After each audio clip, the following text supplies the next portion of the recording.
Hey guys, RJ here, and this is Road to Premier League number 39, coming ever close to that 50 mark. Last episode I kind of hinted that this episode was going to contain some useful information after already pre-recording it and everything, and I think it starts off there by giving you two bits of information.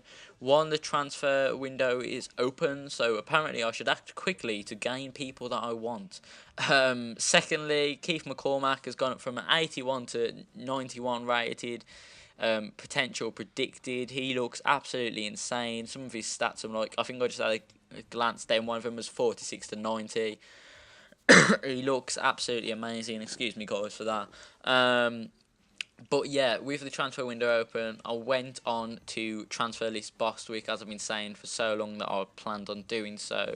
And before the next game, I was hoping I'd get a message to say, this club wants to sign Bostwick, but instead I got one off Savando Watson Siraboe saying that he wants to play the next game because I feel like it's in good form.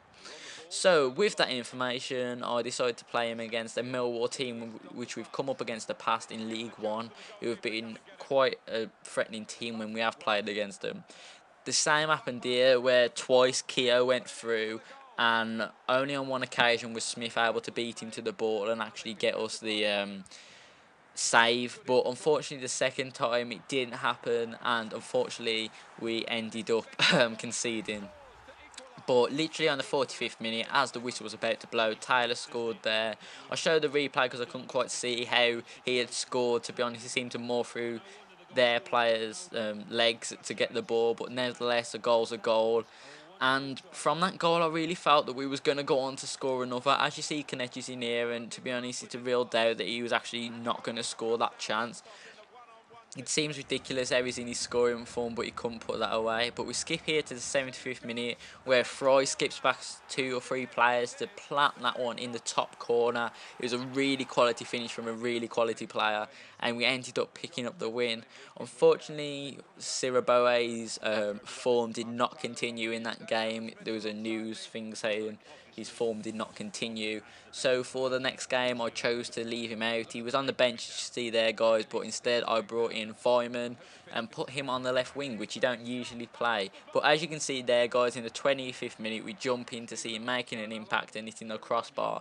That was the only chance both teams really had before half-time, but that didn't continue into the second half when Vyman again come in and almost scored.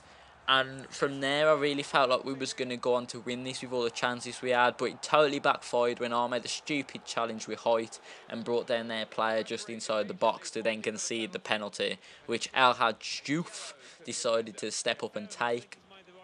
And as you can see here, guys, he was against his home fans. I didn't think it was going to be particularly hard for him to pull away.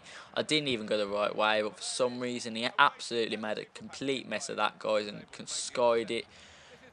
Such a stupid penalty to actually miss, but what a save that was there, guys. What a save it was. Vyman puts it over to Kanechi completely whacks out of the keeper, guys, and he just pushes it back out. It was unbelievable how he did that. But as you can see, there isn't just their keeper who's playing good. As you see some of the squad reports here on every player. As you can see there, Smith is one of the players who is playing really well. Another one is Tyler there, who's gone up 2 ratings. You can see all his stats on this side going up +3, +2. Everything's improving, and that has happened to a lot of players. Fry, another one. People like that, everyone seems to be improving, which is really promising, and that's really good to see. And for that reason, that helped me decide for the game against Crystal Palace. This was an FA Cup game, so I did really want to win, and it was a game that I figured would be quite close.